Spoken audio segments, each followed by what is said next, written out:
Welcome to Standard 4, all of my dear children.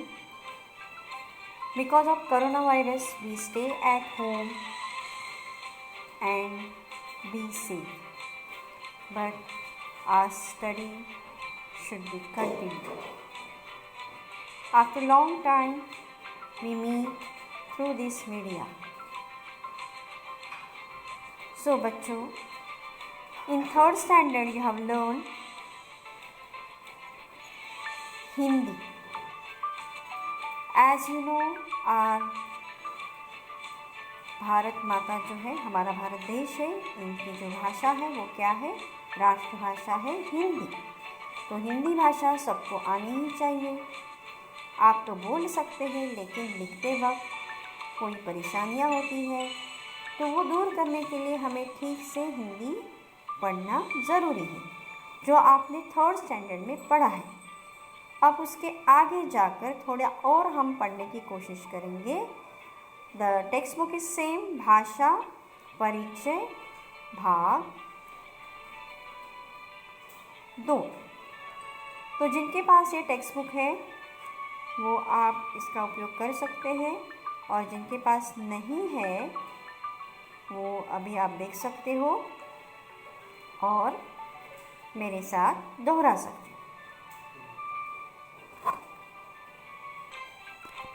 सो आप देख सकते हैं इस किताब का पहला पन्ना, इसमें आपको दिया है ये वर्णमाला, जो आपने थर्ड स्टैंडर्ड में भी पढ़ी है, लेकिन फिर से उसको याद करने के लिए हम पढ़ेंगे।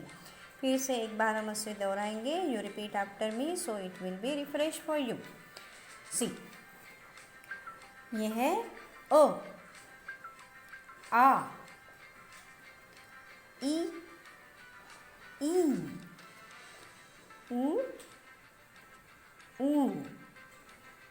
रू, ए, ओ, औ, चंद्र बिंदु वाला और आहा। तो ये जो हमने अभी अभी पढ़े उसे हम कहते हैं स्वर। अब हम देखेंगे व्यंजन जो आपने थर्ड स्टैंडर्ड में भी पढ़े हैं। इनकी शुरुआत क से होती है। क, ख, ग, घ, ङ। See children, I am taking a little pause so you can repeat after me. च, छ, ज, झ, ञ, ट, ठ, ड, ढ, ण, त, थ, द, ध, न, प, फ, ब, भ, म, य, र, ल, व, श,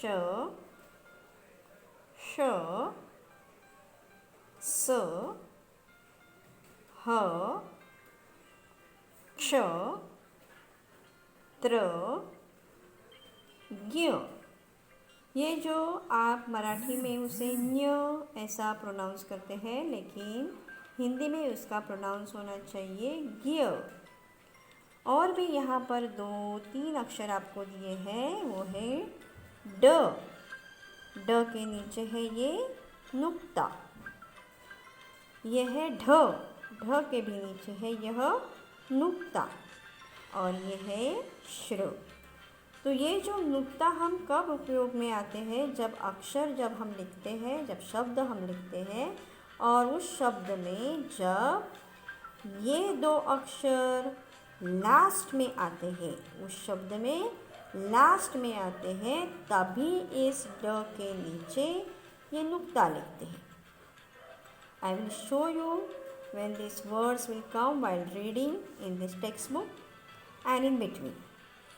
Now, ये तो आपने थर्ड स्टैंडर्ड में पढ़ा है, आपने मात्राएं भी पढ़ी है। इस स्वर के उपयोग से हम मात्राएं लिखते हैं और उससे बनती है हमारी 14 कड़ी या फिर 12 कड़ी। ओके, सो आप देख सकते हैं, इससे कहते हैं आ की मात्रा।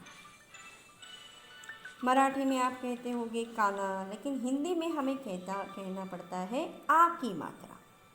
ये है ई की मात्रा, जो आप मराठी में कहते हो वेलांटी, लेकिन हिंदी में हमें कहना है ह्रस्व ई की मात्रा। ओके, देन ये है दीर्घ ई की मात्रा, ये है ह्रस्व ऊ की मात्रा, ये है दीर्घ ऊ की मात्रा, ये है ए की मात्रा, सिर्फ अक्षर के ऊपर एक ही रेश आपको दिखाई दे। ये है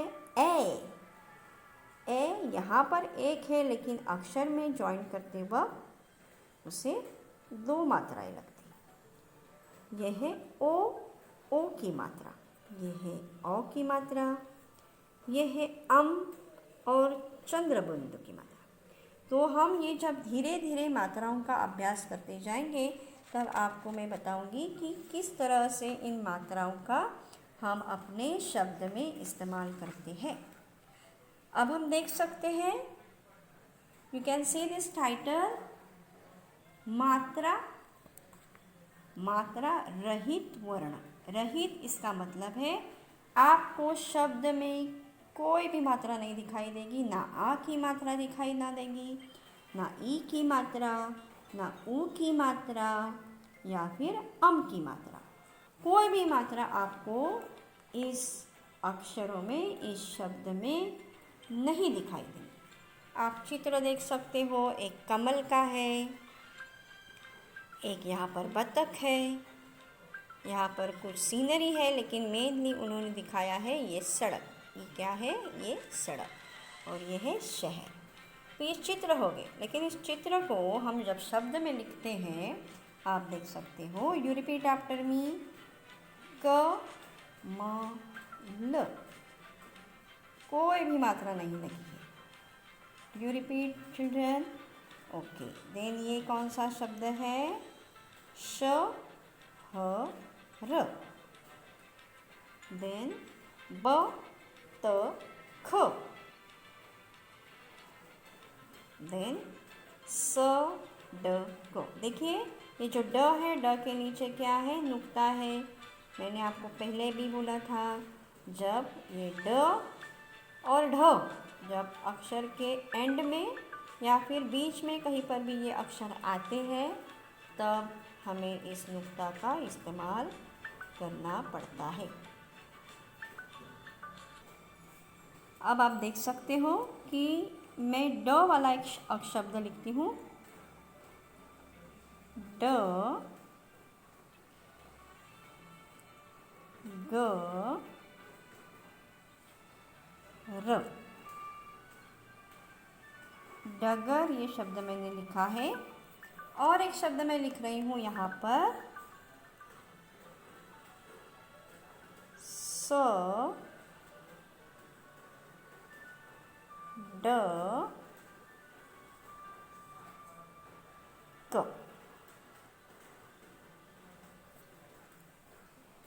आप देख सकते हो यहाँ पर ड ये अक्षर आप दोनों शब्द में देख सकते हैं। यहाँ पर भी ड है और यहाँ पर भी ड है। तो आपको मुझे बताना है कि ये जो नुक्ता होता है वो इस ड को लगाऊंगी या फिर इस ड को लगाऊंगी। मैंने पहले भी बताया है कि ड को नुक्ता स्टार्टिंग में नहीं होता, सो आई विल गिव हियर। ये क्या है? नुक्ता। जब भी ये ड आता है, ये ड स्टार्टिंग के ड में नहीं होता। वो अगर सेकंड में है, लास्ट में है, तभी आप ड के नीचे या फिर ढ के नीचे या फिर ख के नीचे नुक्ता लिख सकते हो। ड और ढ, इनके नीचे नुक्ता जब आता है, जब ये अक्षर शब्द में फर्स्ट ना होकर किसी अन्य स्थान पर हो, सेकंड पर हो, लास्ट में हो, तो ये नुक्ता हम इस तरह से लिख सकते हैं। अब आप देख सकते हैं इस टेक्स्ट बुक में ये जो व्यंजन है, इन व्यंजन की प्रैक्टिस करने के लिए उन्होंने आपको यहाँ पर एक्टिविटी दी है। इस डॉटेड लाइन को आपको रीराइट करना है और फिर से यहाँ पर वो सेम लेटर लिखना है।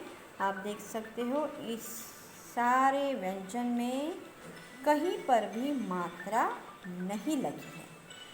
सो ये आपको लिखकर पहले पढ़ना है, फिर रीराइट करना है और फिर से यहाँ पर लिखना है।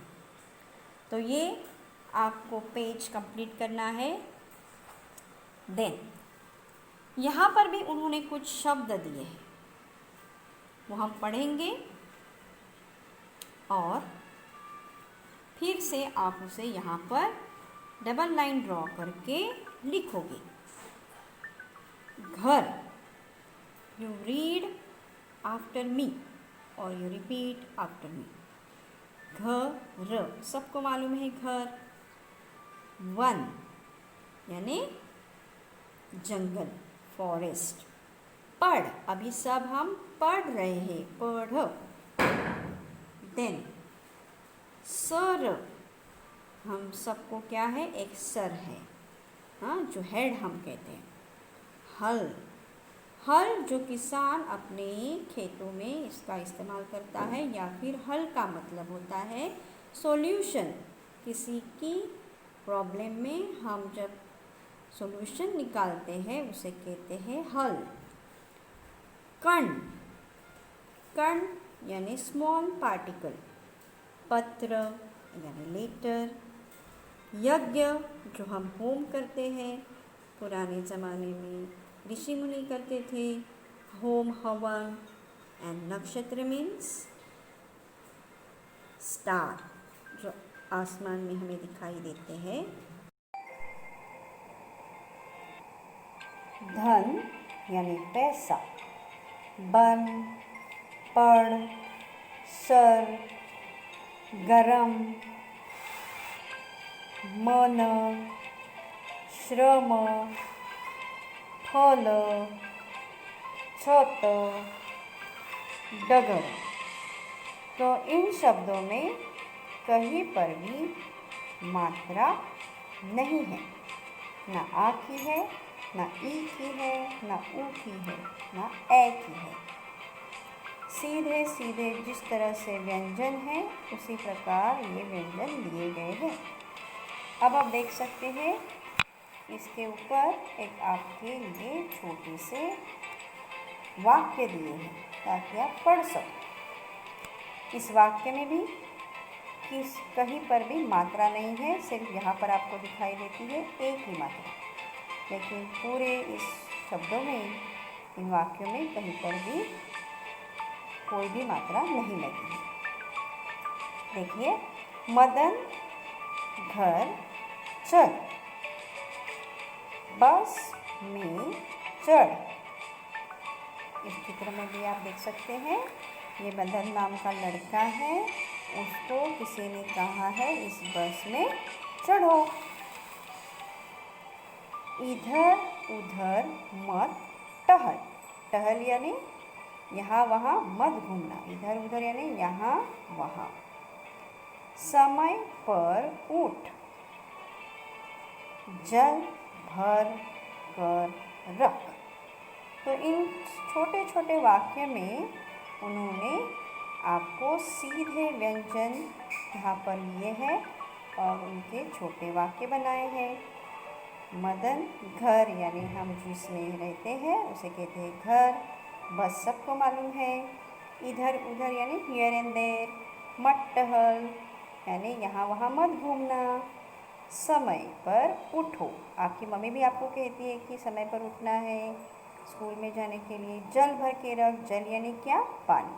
तो इस प्रकार इस छोटे से वाक्यों में से आपको छोटे छोटे वाक्य दिए हैं और इस वाक्य में कहीं पर भी कोई भी मात्रा नहीं लगी है। तो मैं अगर आपको ऐसा सवाल पूछूं, कौन घर चलेगा, तो मदन घर चलेगा।